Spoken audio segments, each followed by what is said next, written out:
HGC. Well, on the other side with LFM, we saw a little bit of a change-up. Obviously, we got our first look at the new Ariel. I don't think it was terrible. Obviously, Aware landed some good detainment strikes, but the opportunities, I think, were a little bit slim. A little bit of a misclick on one of those Crystal Aegises earlier, but that was such a tight choke. It's hard to kind of maximize that, but you got to expect more, obviously.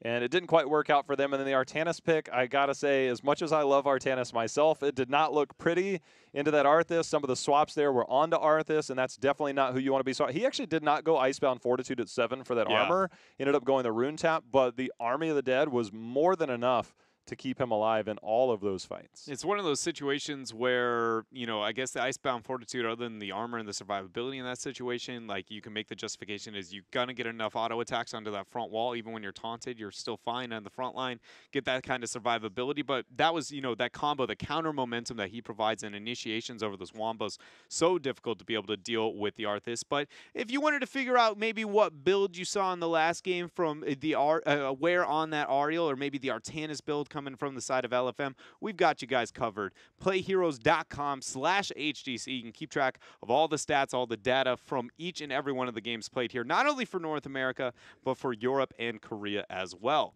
I mean, it's just a place to go, you know. That's where I'm dabbling with my stats before the show now once in a while, you know, kind of tuning in, checking in, see what the teams have got going on for themselves. It's super clean. I mean, as soon as they released it, I checked it out. I'm like, is this going to be good enough to look at? It's definitely more than good enough to look at, so definitely check that out. But the biggest thing is about this series is Team Freedom. You know, one of the things that we saw in terms of the draft was the Tyrael Arthas, and the biggest holdup for me has been whether they can draft that secondary warrior, because we've seen so many assassins for Nasmus. Although this time he was on the Tyrael, I want to see if this is a continued trend as we move forward to make sure and protect that backline. Yeah, it's going to be an interesting kind of focus point for these two teams, but we need to be figuring out where we are going for Battleground number 2. After that loss, we see LFM going with the first pick, which means Team Freedom is taking us to Tomb of the Spider Queen. Tomb of the Spider Queen, a map that LFM has yet to pick a win on. They're 0-2 currently, and they haven't necessarily performed terrible, but it hasn't had the results, I think, that they had kind of hoped. On the other side, for Team Freedom, they're 2-2. And maybe this is something where they can feel like their drafts versus the drafts of LFM might give them that advantage. You have the small retreat points when you're on Tomb of the Spider Queen. Obviously, the lane's much more narrow in terms of north to south, but in terms of east and west, they're also really narrow and have those quick retreat points in case you are under early assault, which is something they do struggle with. It does feel like normally for a team that, you know, kind of has as good of rotations as you would expect, I feel like I look at this and go, Team Freedom's got a lot going for them kind of on their side. Also with like holding on to the late game and win conditions, it's a map that can be difficult for, which seems like a trend we see from LFM, you know, always being able to scrap their way back into a game. But I feel like Freedom's how they gain those advantages in those kind of moments like we were pointing out in the last game where that kind of iffy decision making, because that win condition is difficult, I feel like it kind of hurts more of Freedom than it does, you know, the other side of the battlefield. We'll have to keep our eyes on it here, whether or not that is too significant here for Team Freedom. It's just one of those, you know, catering to the strengths and the play styles. Normally, I'd look at this and I'd be like, Team Freedom has all the trends that make me go, you should be a good Tomb of the Spider Queen team. But I have, you know, at least a couple of reserves after that wishy-washy moments in decision-making. I don't know if it was a Battlefield of Eternity and Artanis thing, but Draded was on the Garrosh last time. Yeah, I was just saying the other day that Draded might be the single most underrated player in North America. I've been watching a lot. I'm looking deep into the statistics, trying to see if everything matches up. Dude is a monster. And I went down his hero pool, and I did some singular numbers and things like that. If you take away his one-off heroes, and that's where he's played one game on Thrall, one game on Tyrael, one game on Malthael, one game on Lili. If you take away those heroes, on the rest of the heroes that he plays, Dredd, he's a killer. Like, he would rank in the top 10 in the world in terms of kills per game. And his KD and KDA also rank up very high. So if you take away some of these weird one-off heroes they keep putting him on, you can add Garrosh to that list now. Dude is a monster.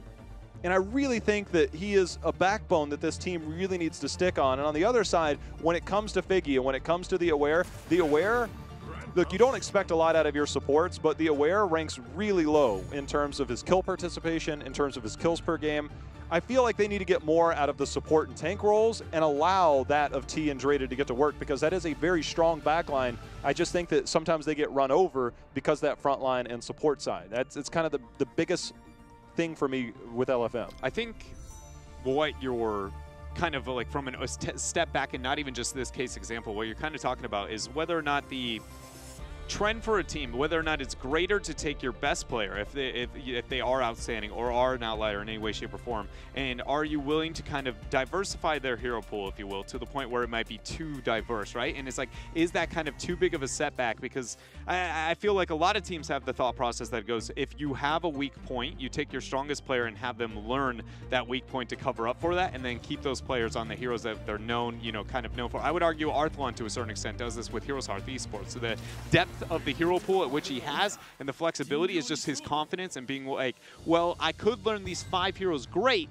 or I can learn these 20 pretty darn good, you know, above average well, and be able to flex and adjust. And if I think, number one, to have that mentality, you have to be great drafters. It is possible, but every loss in skill you have on your own comfortable hero needs to be made up for through a draft advantage. So that is one area where I think that trade-off comes off as a question, but it's a long-standing one.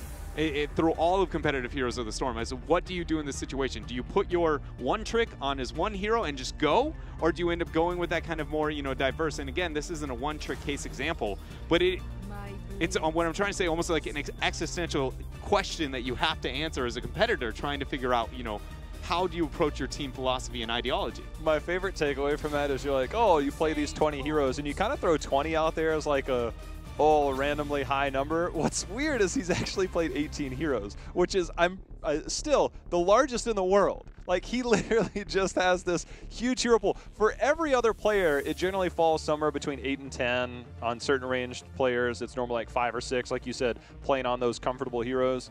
He's literally played 18 heroes. 18! It's the man, the myth, the legend.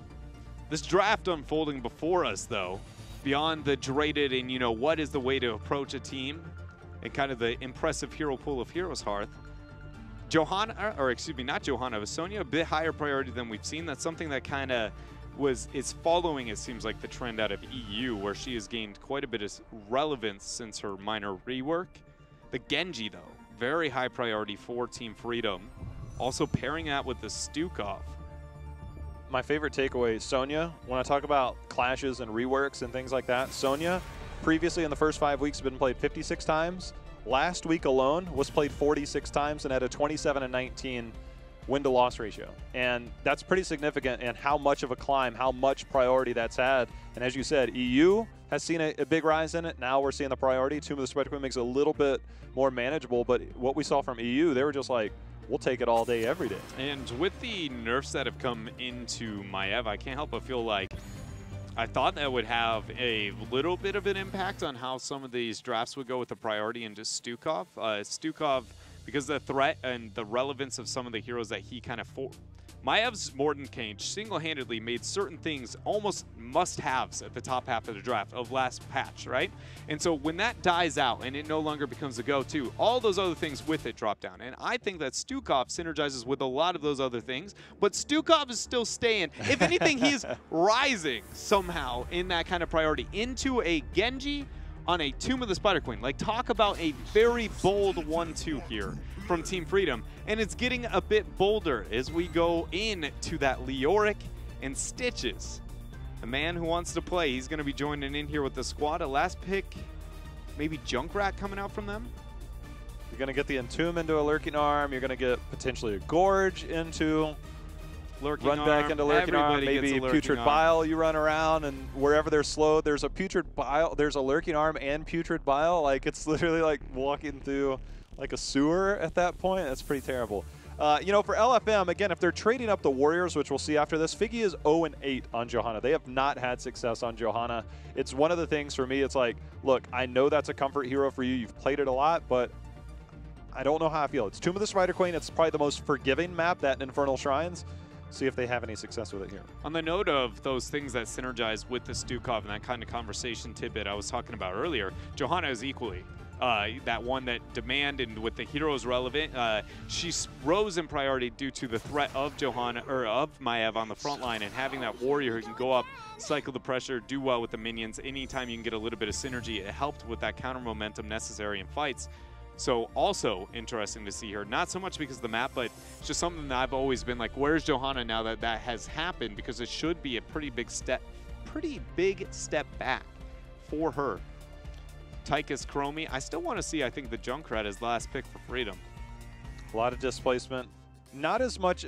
I mean, obviously, you can use Genji, and depending on Stitches, when he goes into Chromie, normally he goes into Slam Build at level 1 for the extra damage, but sometimes when you go against Chromie, you'll get Dampen Magic. He's one of the ones with the original Dampen Magic, and it does do well since Chromie's burst damage is oftentimes a little bit slower because she's more of a skill shot hero, so it's more effective in the long run. But I think sometimes when teams run these compositions, they're looking for that, let's get a hook, let's get a kill, so we'll generally see the Slam Build. So if they're going to play that, I think Junkrat, if they're going to go Slam Build. If not, they might need maybe a Gray main for some more burst damage. Or Jaina. Or Jaina. Yeah, that's a good point that you brought up there. That if they aren't going to go into the Junkrat, then it's got to be that more, all-in oriented playstyle. Also, Jaina with the slow potential, starting as early level 1, pretty much.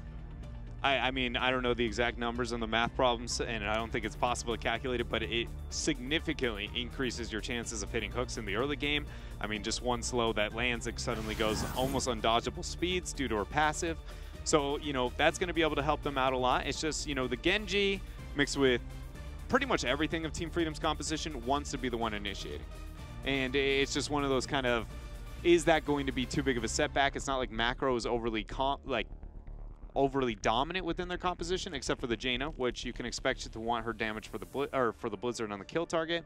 I just feel like it's one of those, again, kind of much like the Artanis of the last game goes, he's over here, everybody's over here. Feels like Freedom's draft was a bit kind of that same thought process, but with wave clear versus kill potential. One of the cool things you were talking about is getting that slow, making an easier hook target. I believe it was at the Western Clash. It was a Maiev Stitches. And Maiev would start off, they'd get the hook, and you'd see the Iron Skin used from Johanna, and the minute that goes down, Stitches is like, well, this is free, because you no longer have that self-cleanse there. So that could be a fun thing to watch. Yeah, it is one of the kind of, I don't know, Stitches as a whole, he kind of changes how the game works. Pretty much every 16 seconds, you just got to sit there and go, oh, it's like a Punisher, really. 15 seconds, 16 seconds, same thing. And you just sit there and it legitimately goes, what is the cooldown? Call for hook, hooks down, call hooks down, all in that time frame. Oh, hooks back up, get scared again. Well, the one thing I'm happy about with LFM is we did not see a full-on role swap. It was strictly due to Battlefield of Eternity as Draded has moved back over to Tychus. That's generally T's hero, but when it comes to mages, especially something like Chromie, it will be T, so obviously Draded moving over to that Tychus. So I'm allowed to keep saying Figgy on the front line? Figgy on the front line. Okay, we're back to Figgy on the front line. Makes it so much easier. It really does, especially I blindly said it in the last one. Nice time trap. Follow a Brute from Aware, but Lutano should have the Swift Strike available if necessary. First of all, I want to highlight that Team Freedom went with a non-traditional level 1 laning situation to deal with the fact that they have inferior wave clear.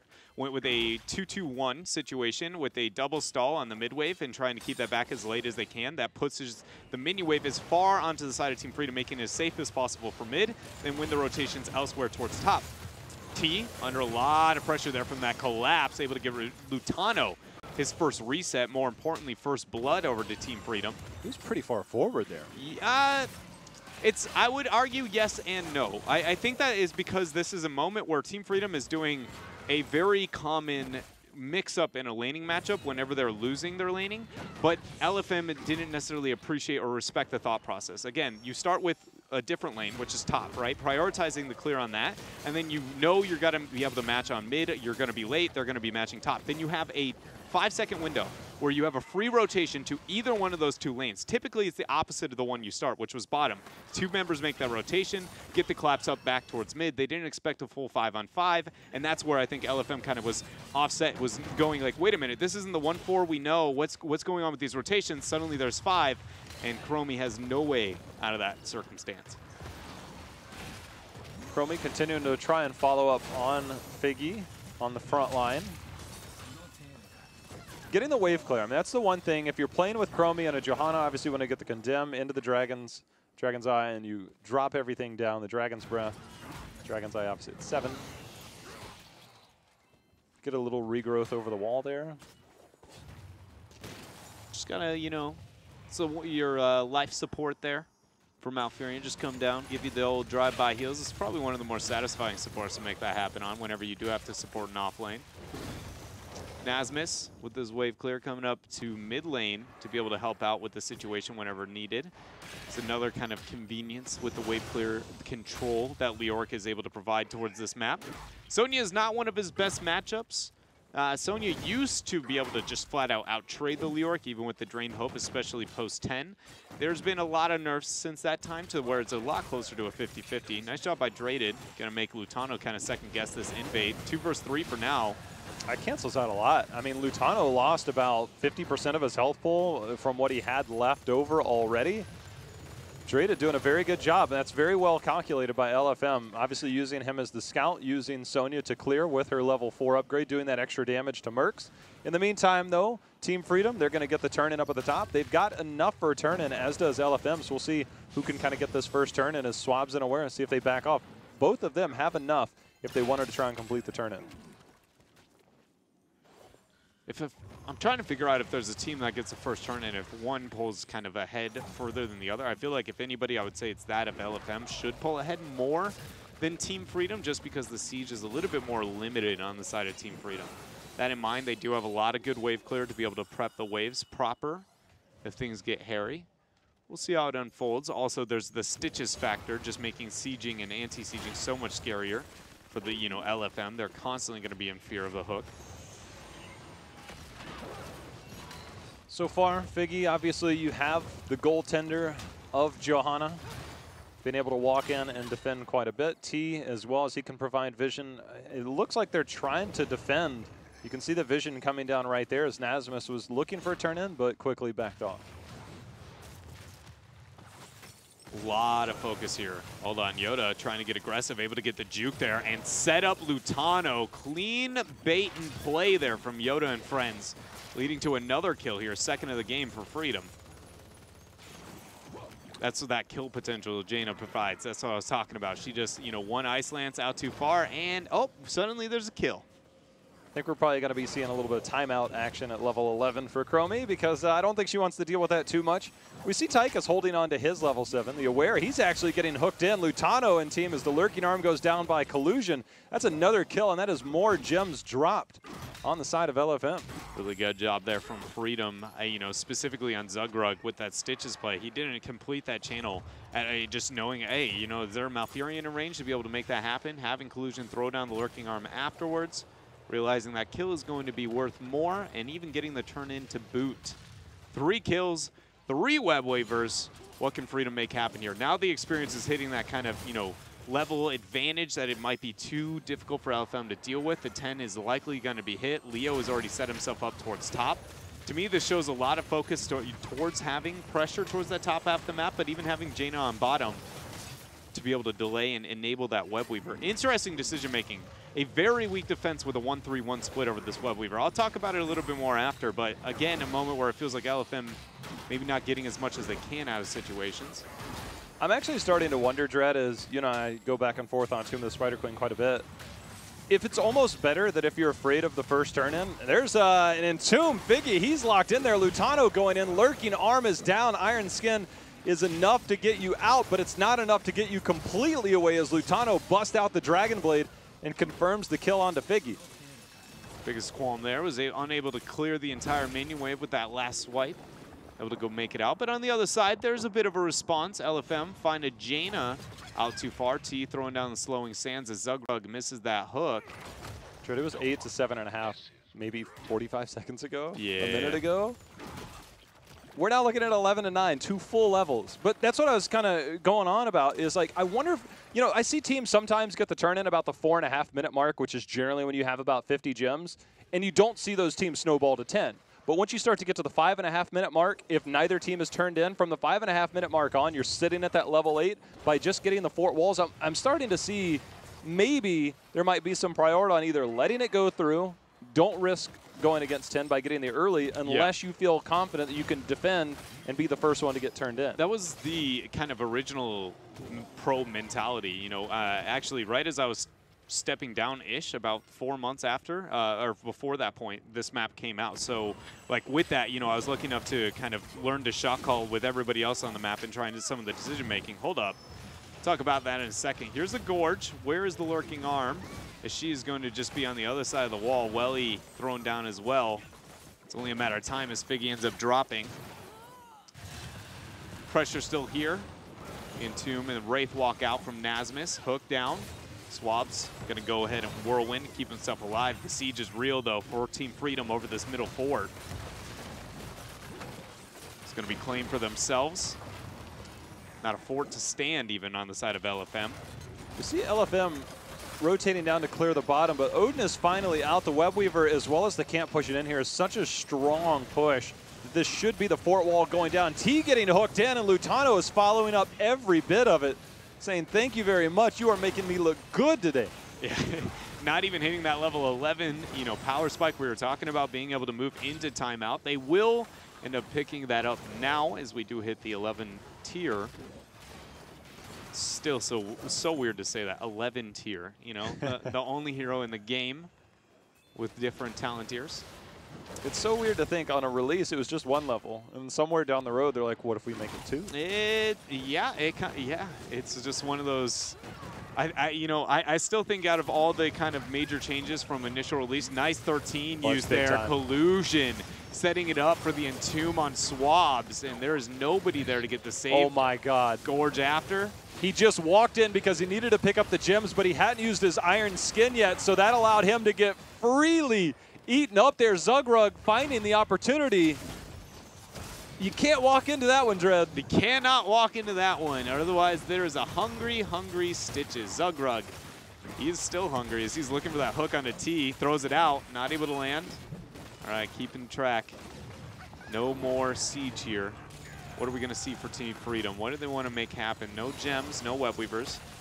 What you were talking about before, though, about letting that first, you know, turn in, or when you time that first turn in, the original thought process was that. It goes, get the Web Weaver phase, to time it with your 10 spike, and then you get more out of the Web Weaver phase as you always would. And because it's one of the few objectives you might be able to truly kind of get to pick when you contribute towards it because of that channel, that is going to be the go-to. And I would say it's definitely gotten better since the experience shift mixed with the kind of front wall adjustments. It is that much more viable, but I do not think that it is something that will uphold long enough, or it will become the meta, if you will, compared to that kind of 2-1 split. Lutano's doing work. Zugrug, he does have Gorge available. Timeout's going to be there. That will last longer than the Entomb, but, ooh, yeah, never mind. I mean, when your Stitches uses his only hook cooldown during timeout, it shows you're confident. That's a dead Chromie, because normally you're going, hey, is there any way she can somehow survive this? Yeah, I'll save the hook for that moment. Things spiraling out of control here. LFM unable to complete a turn-in. They still have enough. They're 8 away from getting their first turn-in, and if there's going to be some semblance of a comeback, it's going to be multiple turn-ins back-to-back, but 1 gem short here for Freedom with the 16 tier. Nearly here. You can see Jaina already starting to work on the bottom siege camp. If they can compound that with the turn-in, might be looking at an early GG here. You know, for today's games, I didn't bring it up too much before, but I had like an internal, you know, meter that I really wanted to see from Team Freedom was just dominant play. Normally, I always kind of feel that way, especially when looking at the top of NA, kind of the lower end, where I feel like we always have that, you know, how to win harder is something that needs to be a part of our thought process. But for Freedom, it was for different reasons, just mainly because even though they did look good in the Week 1's performance, minus that of against Team 12, but it's Team 12, right? Is it just those kind of moments of looking around and looking for what to do and what to make happen typically come with a struggling, you know, I'm going to say team, but Team Freedom actually not struggling here over mid after that Entomb combo. Swabs went in, but the heals from Collusion kept him alive, and now the fight is turning against LFM. Yoda does end up going down. Dreaded's going to trade his life, but that is a 4-for-1 trade in favor of Team Freedom. T is on the run, and Lutano, he wants to hang out. T, I just want to hang out, bro. Just give me a kiss. I just want a hug. That's not happening, mate. He tried to bait him into it. At least he got the spray. He tried to bait him into it. Triple or double keep, triple keep, I don't even know if it's going to matter. 4-level lead here for Team Freedom in the second game against LFM. Chromie nowhere to be found for another 18. Shielding on the core already removed. 3 catapults, 2 giants. Aren't enough defensive tools in the world here for LFM. Team Freedom go up 2-0. Well, you said your internal barometer in terms of you wanted to see the dominance. It doesn't get much more. And the thing is, it was a controlled dominance. It's not like they just came out and steamrolled. They're just like, we'll win.